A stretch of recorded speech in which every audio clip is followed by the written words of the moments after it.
Linawin natin to kung bakit tumalsik ang valve lock at nagwaraskag ang kahimtang ba. Yung push rod silalim, ayun, talso na, ipit na.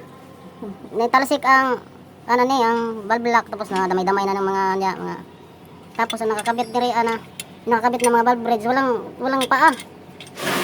Walang tamang clearance. Talsikin talaga niya yung mga valve lock na yan, oh. Ano to, conversion to yata eh. Galing naman ang mga nag-convert nito. Di bro basta ba, oh. May siya, dapat dito may paa yung valve bridge.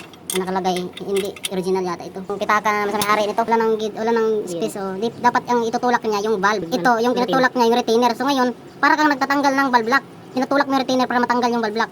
Ganon ang nangyari yan kasi wala siyang guide. Yan, may tusukan sa guide, oh. Letter T dapat ang forma ng valve bridge. Yung nakalagay dito, walang paa.